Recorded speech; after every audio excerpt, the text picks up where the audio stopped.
Hi, everyone. Welcome to today's live. Today's live is very, very special to me because I am reviewing, tada, I'm reviewing this book, Be Fearless, Give Yourself Permission to Be You by no other person than Jane Egerton-Idehen. Hi, Assumpta. Thank you so much for joining us. Thank you, thank you, thank you. This book genuinely shook me emotionally, intellectually. It shook.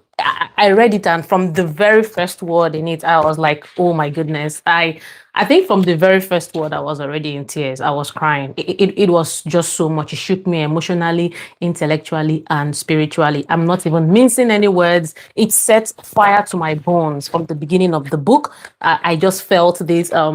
For the first time, I picked up a book and in one night, I read halfway through the book. That has never ever happened to me before. Like I did not want to stop. 1 a.m. I was still reading this book. I'm not even exaggerating. So I have read I'm on my 97th book in the past 18 months. So I've read over 97 books in a space of 18 months, which is let's say 2 years. And I want to say this carefully that this is the first time in over 15 years that I did not struggle to read a paperback book, having children, having done a PhD, I've read, published, I've studied, and you're like, okay, paperback, for me to be able to keep up with my learning and continuous development culture, I've kind of like drifted more into audiobooks and sometimes ebooks. So this is the first time in 15 years I did not struggle with a paperback. So from the very first sentence, tears came. So in her dedication in the book, she said, "To Sarah, my daughter, the moment I held you in my hands, I knew I would have to share my story." I'm reading from the book. So there was even the foreword, like those who gave the forewords in the book, even what they had to say about the book. I was like, oh my goodness, I've not even started. So the first foreword was uncaged. Yeah, I've not even started, and I was already in tears. Like I said, the first day, 1 a.m., I could not put this book down. I just kept reading, consuming, consuming. So I am not exaggerating. I genuinely saw myself in this book. I saw myself as a teenager. I saw myself as someone in the university. Even when she narrated about, her relationship life in the university, I saw myself in every single word in this book. I saw myself when I was early career, entry level, the trade-offs, the sacrifices you have to make, maybe because you are a mom or, my journey as a child, my struggles, my questions. I could not entirely relate to the level of poverty that was here. I would give that differentiation because everyone has some level of privilege. I would say that Jane Egerton started from what you would call the slums in Ajegunle. So she had it even tougher to crawl out from that slum. So I could not exactly relate to that level of poverty, even though I did not grow up rich. There are levels of upbringing and poverty. So I could relate to my questions as a child. It felt like I was looking into a mirror that someone else had built or written. So today, I just don't want to give a summary of this book. I want us to talk about identity, giving yourself permission to be you authentically. 2 years ago, I cut my hair. I just took it down low cut level. I think is what men will call level 2. And someone was like, "Oh, what's people who cut their hair? The impression is that they don't have any money." I'm like, I don't care. For me, I can't be a prisoner of opinions. I have to give myself permission to be me. So I don't care about that level of opinion from other people. So this book talks about your identity, permission, fearlessness, and what happens when someone finally writes the story many of us have been living silently. I read this book thinking, Chidinma, I think I owe the world the book. And I started thinking of other of my friends who I know had gone through similar things. And I'm like, this person owes us a book, not just myself. We owe the world a book. So welcome to this live review of Be Fearless, Be Fearless. Give yourself permission to be you, written by Jane Egerton-Idehen. Jane Egerton-Idehen She started her career, I think, from Ericsson. She worked for, like, she talked about that in the book when she started her career. And then she went to another telco, which I think is Nokia, I'm not sure. And then she went into, from there, she moved across Nigeria, Ghana, some other African countries, Middle East, and from there she got a sales executive job, which is I think C-suite level in Meta, which took her to Ireland, Dublin, and then from there that was where she was appointed as the current CEO and MD of Nigerian Communications Satellite Limited in Nigeria. So she reports directly currently to the Minister of Communications and Information in Nigeria. So why did this book hit me personally? So let me start with honesty. This book, it did not just ignite something in me, it just kept it will ignite it and just keep fueling, powering on. I did not want to put the book down. I finished this book in 3 days. And the 3 days, why I finished it in 3 days was because I had a project management qualification exam to write on the next day. So I had to be in focus mode for that exam. If it was not for that exam, I did pick up this book to read twice and I finished it. And I'm going to read it again. And this is when I finished it, I told my husband something. Our daughter must read this book. I went to my friend in US who I gave a link to buy the book. She bought it. I told her she has a YouTube channel, Diary of a Quiet Thinker here on YouTube. She bought it. I told her when you finish, your daughter should read it. I think every woman should read it. Every man should read it, and every girl child or every boy child should read the book. So it felt like fire in my bones, and there was no escaping it. I literally cried because at the point in the book she talked about when she was pregnant for her second child, which is Sarah, who she dedicated the book to. She said one of those nights she was bleeding and she had to call her husband, and they quarreled that night. So she woke up her husband. He was sleeping in the living room because they had a fight, and then they went to the hospital the next day. So, like, again, this is the struggle most of us women go through. If you've watched my video here, how I survived 2 miscarriages last year, when I read that part, I took off my glasses and genuinely I cried for 15 minutes because I could see myself in that story. She did not lose that child. She went on to have Sarah. Thanks be to God. But I could see myself in that story, when when the bleeding starts and your fears, and also you could see that part of you, that this person, even though she's at this height in her career in politics, she's walked my path, She's felt this struggle. She's felt what it feels like to enter a room and be looked down on. She's felt what it meant like to think, oh, will I survive? Will my career suffer? Will my career suffer because I am now a mom? She's felt what it means like to be an engineer, oh my goodness, in a male-dominated sector and still rise to CEO level. She's had to fight and power on and push through. That's a lot of grit. That's a lot of perseverance. I know I'm determined. I know when I set my mind to something, I know I get it. But when I read it, I told myself, oh, Chidinma, you can't match this. you can't beat this. Like, I was like, no, I give it to Jane. Like, seriously, I'm not even in the same room with you. I've never met you before, but I can feel what you've gone through. Even the language, it was carefully selected. So you are on your toes. You're just more. It just never leaves you alone. The book, it's in Nigerian language. You say it's giving. It gave everything it's supposed to give in Nigerian parlance. Oh, it was, I'm going to come to parts where I liked about the book. I have my notes which I'm going through. So, I had an exam the next day, like I said, in between reading this book. But in fact, instead of even focusing on the exam and revising, one of the only things that was on my mind was finishing this book, That is how gripping the book was. And what surprised me most was not just the storytelling, but the recognition, the fact that I could see myself. Like, I'm turning 35 this year. I could see myself in almost all the pages, all the chapters. I was like, she's lived this life, girl. You've lived this life. Because I follow her on LinkedIn.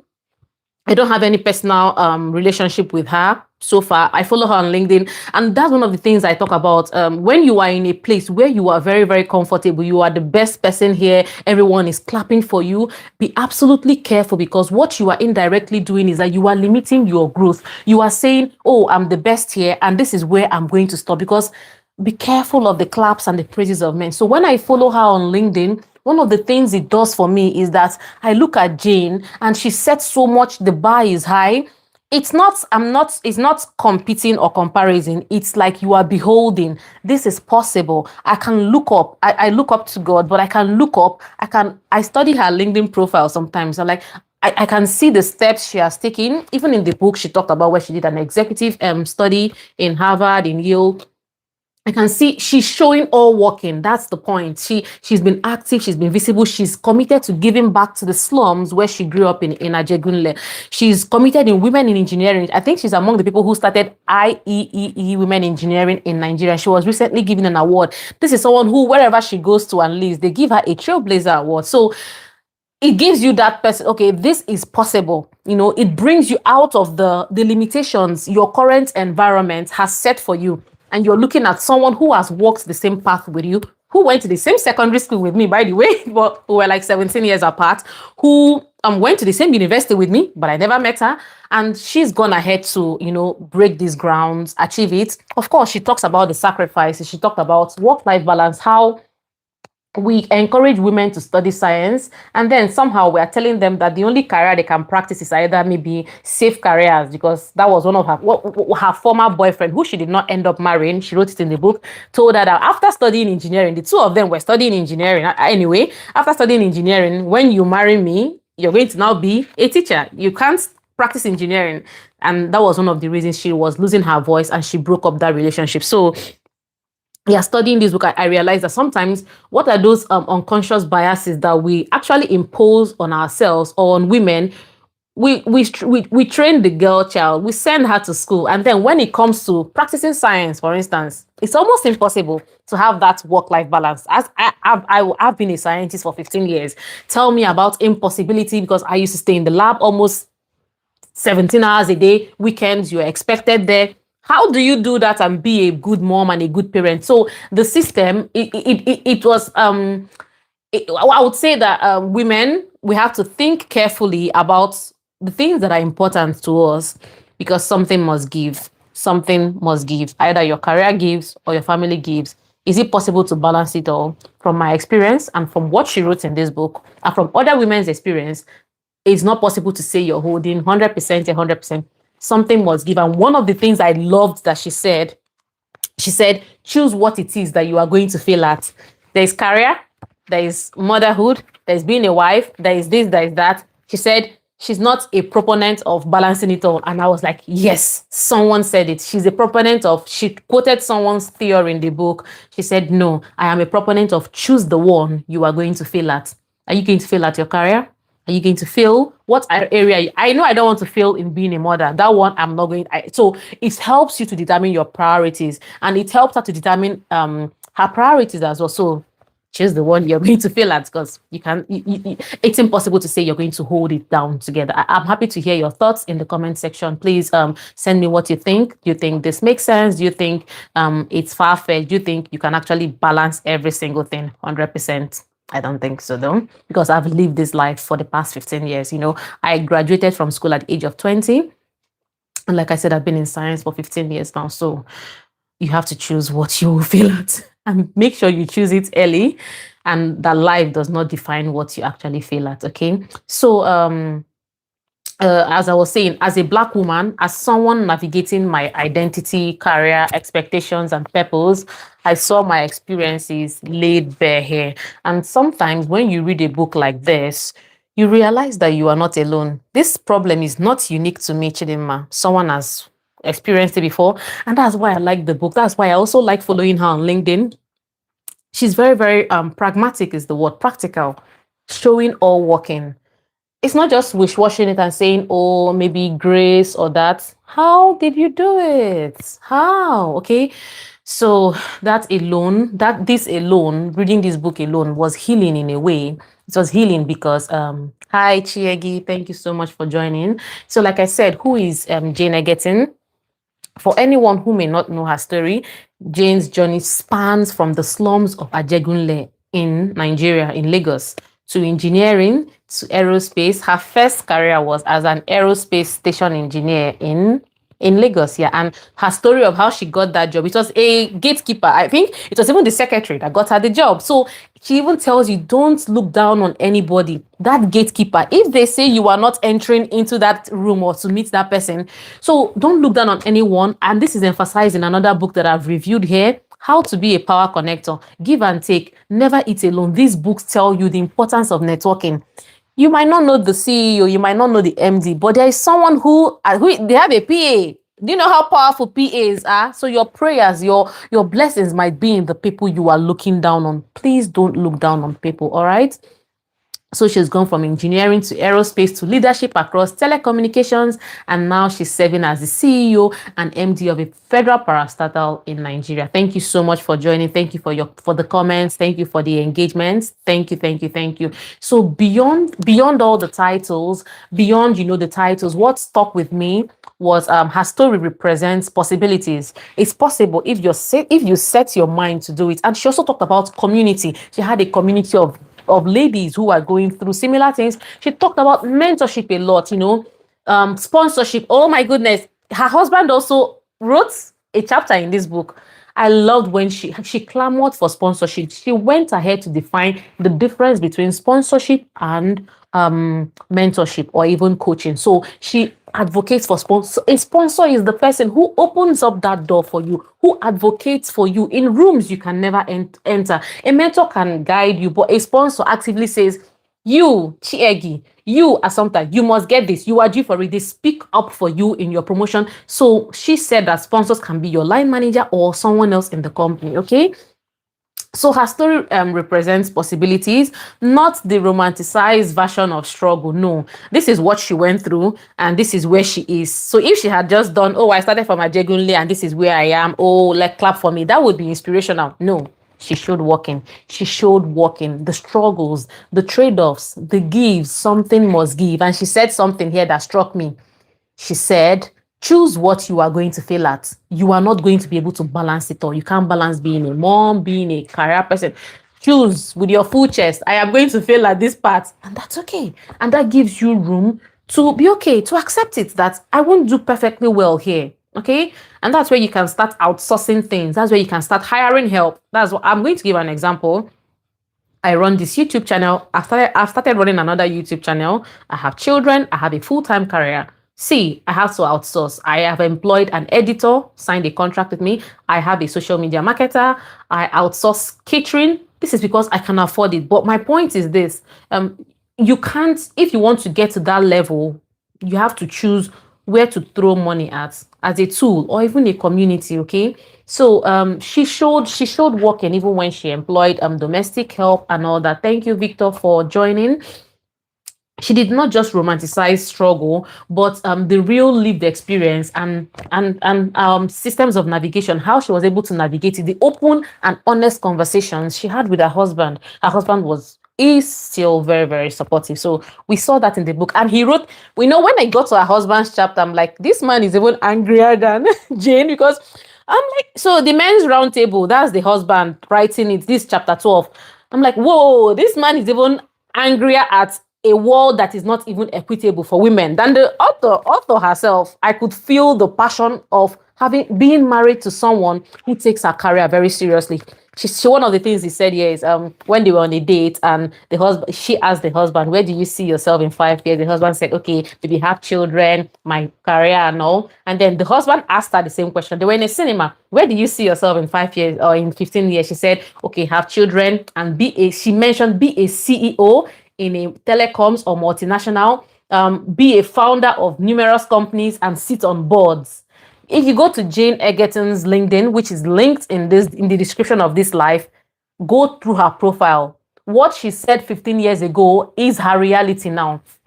Her husband said that the moment she responded with those exact words, she looked at Jane and said, and she knew in her mind that this lady's career is very, very important to her. And if he was going to marry her, that he was never going to dim her lights. And then he said, I do. He married her knowing what she expected. So it kind of struck me, how many times as women have we undersold ourselves, or have we try to not pander, but not being vocal to say, this is what I want, and allow the right people, not always your spouse, but the right friendships, the right environment, the right jobs to support what our passion is. How many times do we have to shrink? How many times do we have to give up those passions just to be able to blend in? So, like I said, this book set a lot of fire in my heart. All right.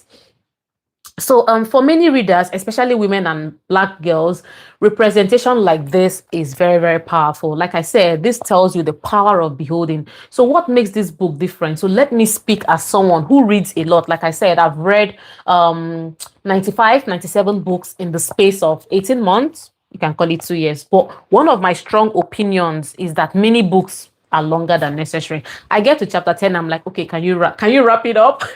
You've made this point 100 times, but I think authors do not know when to wrap up books. But this book, see, is succinct. By that I mean it's short, just 12 chapters, straight to the point, punchy. Every single word delivered a punch. Okay, so that's one of the things. It was just straight to the point, and it respected my time as a reader, as someone who wants to learn a lot from so many people. My target this year is to read 100 books, and as at today, I'm on the 24th one. So this book respected my time as a reader because I read it in 2 days, and I'm going to go back and read it again. When I say I'm going to read 100 books this year, I'm not just going to read them once. Some of them I'm going to read twice. When I go through, I'm going to go back. In fact, there are some books that I read 2 years ago that I'm going to read again this year. I'm going to reread Atomic Habits. I'm going to reread the Squiggly Career. I'm going to reread I think 48 Laws of Power. I'm going to read it again just to refresh myself. So yet it respected my time as a reader, like I said, and yet I finished it wanting and wishing that there was more. Okay, that balance is rare when you see a book that is short, punchy, but you still want more. I'm like, Jane, please, can you reveal yourself to us in another book, because this is giving. It's giving everything it's supposed to give. So the storytelling felt like a bullet, packed, loaded, and delivered with impact. Every single page, every single word, not even page, it carried weight. Okay, I did not skip a single word. No, I did not. I can tell you word for word what is in this book. Chapter 12, like I said, the husband's perspective. Before I go to the husband's perspective, I'm careful of time. I want to wrap this up in 30 minutes. Chapter 1 of this book talks about the caged bird, how she grew up. In the secondary school I went to, a boarding school, not having her own voice, and she talked about how she was bedwetting and being bullied for that. Chapter 2 is I Have a Dream, part 1. Chapter 3 is I Have a Dream, part 2. Chapter 4 is the corporate escalator. Chapter 5 is how she met her husband, Egerton and I. Chapter 6, motherhood and birth stories. Chapter 7, it is lonely at the top. Chapter 8, women and career. Chapter 9, Friends Incorporated. Chapter 10, giving yourself permission to be you. Chapter 11, tea with men. Chapter 12, the men's roundtable. Chapter 12 is where her husband wrote a full chapter. I said, when I saw it, I was like, oh, this man is even angrier than the author. Like, I could feel his passion being a second-hand witness to the life the wife had lived. That's rare, though. She talked a lot about not just he for her, men who also champion women's causes, because they have daughters, they have sisters, they have siblings. So that I saw that in Egerton-Idehen's write-up. And then closing thoughts. So one thing I loved about chapter 12, which is the men's roundtable, the husband's perspective, I love deeply the inclusion of the husband's perspective, because it reminded me that success is rarely a solo job. There is no such thing as Jane did this on her own. When we see women at the top, or even men at the top, when we see anyone who has succeeded, let's not forget the family sacrifices. Let's not forget the support from the family. Let's not forget the support from the spouses.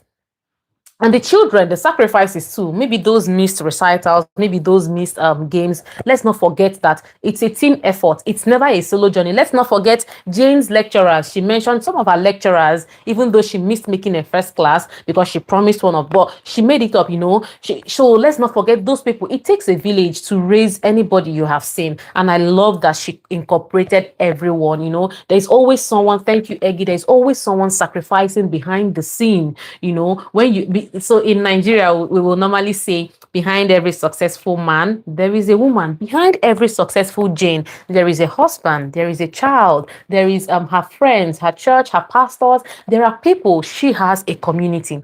She did not do it alone, okay? So behind many stories of women, of strong women, are partners, supporters, champions who often remain unseen. And she talked about her husband being an introvert. She's the one who is, she says she's the one who is all over the place.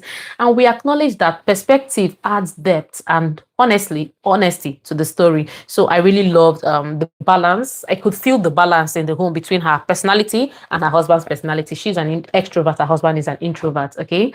So chapter 7, then chapter 13, the last chapter was the masterful recap. The final chapter was extraordinary for me because unlike in other books, for this book, it went back again to everything she had said, okay? So her closing thoughts, she talked about the round table. She tells a story that essentially recaps the whole book. So I can tell you this, if you buy this book and go to chapter 13, the last chapter, and read it, you would have also read the whole book. And this is something that is rare because, like I said, almost all books are too long. They don't respect my time as a reader. This book is straight to the point, it's punchy. And even at the last chapter, I now told myself, if I want to read this book again, I can just easily go to chapter 13, open it, read it, and I would have read the whole book. I've not seen that kind of, whoever gave this advice on how to structure this book, it was a very, very brilliant advice and strategy. So she tells a story in the chapter, the last chapter, that essentially recaps the entire book. And honestly, you could read chapter 13 and understand the essence of this book, the journey, everything about her journey. So that level of storytelling mastery, like I said, is very rare. And I know because she's been a sales exec for Meta, which is Facebook and Instagram and WhatsApp owner. So she's been a sales exec there. She's worked at sales. And this is someone that started from engineering to, managing to sales and then back to CEO level. It also emphasizes what I talk about on The Quiet Learner and on the other channel, Career Labs with Dr. Chidi, my second YouTube channel, where I talk about the concept of a squiggly career. Your career does not have to be a ladder or you just keep climbing. It can be a portfolio, a landscape, you can move your transferable skills. You can have domain expertise, but you now use that to leverage. And then, so it's called a T-shaped career. You go deep. You are an engineer, you're a scientist, a doctor, but you can also broaden, know about strategy, know about business, know about sales, marketing, which is what she has done. She's had an MBA in Harvard. She's done all that. So you go deep, but you also broaden your horizon. By broadening or by having a V-shaped horizon, that's how you are able to progress in the career landscape. Please, if you are watching, later on when this video settles after 24 hours, I'm going to add a card to my other YouTube channel because I noticed that this channel is The Quiet Learner, but it was getting a bit more ramped. So I did not want to go deep into career in this channel. So I created a second YouTube channel strictly for career. We go deep there, models, framework. It's an experiment, a lab where we are going to summarize, careers, people's case studies and all. So, like I said, the final chapter of this book is extraordinary. It leaves you reflective, it forces you to pause, and it anchors everything you have read before in this book. I'm summarizing now. In 2 minutes we're out of here. So let me share some of the major themes that stood out for me in this book. Number one, permission. This book is about giving yourself permission to be you. Permission to be seen, permission to dream, permission to dare, permission not to shrink, permission to take space without apology. I always tell my friends or my mentees, own the room, fill it up, don't shrink. Oh my God, what does it mean to live a life without realizing your full potentials? Okay, I think one of the richest places on earth is the grave. People who did not realize their potential because they were looking at people's opinions. Don't be a prisoner of people's opinions. Do what makes absolute sense and what is going to progress you. Don't ask for permission. Give yourself that permission. I want to do this. I want to go for this. I want to go for this job. I want to go for this. Go for it. Go for it. Go for it. Don't look for permission. Don't look for validation. Okay. So number two thing that stood out for me, identity and voice. Everyone watching me here, everyone on earth has a voice. Everyone should dream. Oh my goodness, one of the places she said in this book, when she lived in Ajegunle, they used to use a bucket as a toilet. She was pooing one day in the toilet in the bucket. She wrote it in this book, and she looked up into the sky and she could see the stars, and then for her to be able to cope in that environment, she drifted in her mind. She was imagining the beautiful life she could have. And then that was when she realized that everyone under the sun, everyone in on this wall, everyone on earth, as long as you can see the sky from wherever you are, you can dream. You can dream from wherever you are. If you are watching me from India, if you are watching me from Brazil, from Mexico, from US, from Canada, from Nigeria, wherever you are under the sound of my voice, as long as you are a human being who is created in the image of God, you can look up into the sky and you can dream. Your dreams are valid. The question is, what can you see? And that's one of the things she said, that going to a university changed her environment because she could now see what was possible outside of the environment that she grew up in. Something struck me about Jane's story, how she got an admission in Federal Girls Owerri and how she got admission in UNN. She never even got admission in FGC Owerri. The school she applied to, they did not admit her. And then after 2 weeks of struggling in the school she was going to, a letter comes, oh, there's a new HGC, they're taking people. And that's how she got in.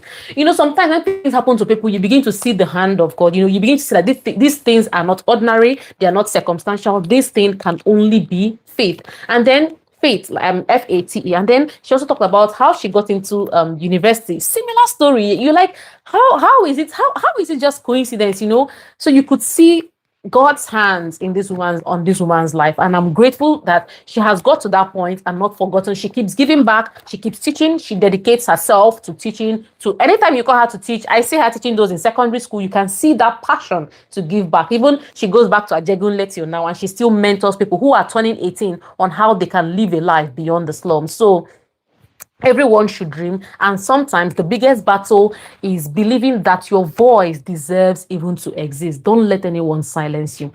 Number 3 takeaway: fearlessness is not perfection, okay? Fearlessness is not about the absence of fear. It's about moving forward despite the fear. And that distinction is important.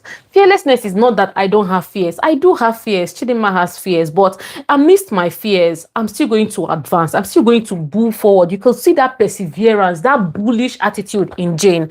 And I kid you not, this is something I look up to. This book was everything. I'm going to read it again. My daughter is going to read this book because it's very important. The 4th point from this book is mentorship from afar. So mentors you never meet and they never meet you. Yet from afar, because of their visibility on social media, on LinkedIn, on YouTube, they shape your thinking, your courage, and your direction. Don't underestimate the power of who you follow online, of who you listen to, of who you watch, because they shape your chaos, they shape your environment, they shape your mind, okay? So Jane has been that for me, a very far away mentor who I've never met. And having this book physically in my home, it feels like a constant reminder that possibility exists everywhere. My final reflections. So this book made me reflect deeply. It forced me to reconsider the choices that I have made. If I've compromised or shrunk in a certain area, I know I have. It has made me reconsider them. See, why did you do this? Was it validations? Why did you have to do it? And why I made them? What fears influenced those decisions? We all have fears, like I said, but fearlessness does not mean that you don't have fear. It means that you are moving forward despite those fears. So what fears influence them, and what future decisions might look like if I truly give myself permission to be me fully? How would my future decisions look like? What would they look like if I live fearlessly? So this page, the pages of this book now sits on my heart, on my mind, and they shape my frameworks, guiding my future career moves and my life decisions. Like I said, something Jane mentioned in this book, that you can't balance it all. You can't balance family, you can't balance it all with career. You need to choose where you want to fail and fail there, because we are going to fail at one thing. We can't balance it all. This is true. I've been in career for like 15 years now. This is true. This is true. This is my lived experience. And like I said, Jane is someone who shows working. She did not come here to wish wash and sugarcoat, or you can have it all. She told you the truth. She's a CEO. She's telling you the truth. So like I said, honestly, I think that this is the mark of a powerful book, because it's going to be guiding some of my life decisions, of course, with the Bible. It's not just inspiration. I'm not just looking, oh, she's CEO, I dream to be that. No, it's transformation, because I can see the steps that took her there. So it's transformed me. Finally, who should read this book? I recommend this book for every girl child, especially people of black and minority ethnic groups, BAME, and black girls, black girls, black boys, everyone, every girl child, every man as well. We're going to have, as a man, you're going to have girl children, you're going to have a wife. So please, I recommend this book for everyone. I recommend this book for women navigating career decisions, anyone searching for identity and clarity. I recommend this book for men who support, sponsor, and champion women. We see you, we know you are all over the place. Thank you for standing up for us. Thank you for championing us and sponsoring us in the rooms where we do not have access to. One of my greatest sponsors, men have been my greatest sponsors in life. From my professors in university, my PhD supervisor was a man. Men have been one of my greatest champions and sponsors. And even women, my former boss was a champion for me. She spoke about me in rooms that I did not have access to. Because so for men, your role matter, and often it goes unseen. Like I said, Jane, behind everybody that is successful, like I said before, there are sacrifices. There are people that have stood behind the children, the sacrifices and all. And I say this seriously because I have already told my husband that our daughter must read this book. Okay. So if you are watching, if you are here, buy it, read it, and buy it for someone else, please. Buy it for someone else. Be Fearless. This book, I'm closing now. This book, Be Fearless, is exactly what it says it is. Be fearless. Be fearless. If you're listening to me, this book is honest, it's powerful, and truly, it's unforgettable. It leaves that mark. It's etched in my heart. Okay. And for me, it serves as a reminder that I am not alone in the quest for a more equitable world for women. I'm not alone. There is someone who has fought her own. She has cleared the path. She's passed on the baton, or she will pass on the baton to us to continue pushing for an equitable world for women. So right now, it is boots on the ground, sleeves rolled up, and the walk continues one woman at a time, okay, wherever you are. Thank you so much for joining. Thank you for being here. If you have read the book, tell me in the comments what stood out for you. And if you haven't, I hope this conversation inspires you to begin. Thank you. Thank you so much. And on this note, I'm going to end the live. I'm going to go through the comments. So yeah, there's someone sacrificing behind the screen. Thank you so much. Thank you, Victor, for joining. Thank you, Assumpta. Sponsorship, 100%. Yeah, Eggy, you agree that sponsorship is something that we don't often talk about, 100% sponsorship. Thank you so much. I'm just scrolling through the comments. Thank you. There's someone sacrificing behind the beam. I love that she is honest and realistic. Thank you. Well done. Amazing teaching. Thank you so much. Thank you. This summary is good. Thank you. I needed this moving forward despite the fear. Thank you. I'm grateful. I'm happy that this book inspired you to move forward despite the fear. Thank you so much. And on this note, we are going to end the live. Thank you for joining. I don't always review individual books like this, but this one stood out. So please expect my monthly book summary of maybe I might read 10 books this month. I think I'm on my 6th book now. There are lots of things I'm doing, so I may not read as much as 17 that I read in January. I read 17 books in January. Maybe this month I may just read 10 or 8 or whatever. I'm on my 6th one. No pressure. I read, take it in. So you want me to review more books, individual books? Okay. I'll take that feedback on board. Okay, I'll take that feedback on board. But please expect my monthly book review for all the books I've read in the month of February. And thank you so much for joining. See you in my next book review. Bye-bye. I'm going to end the live now. Thank you so much.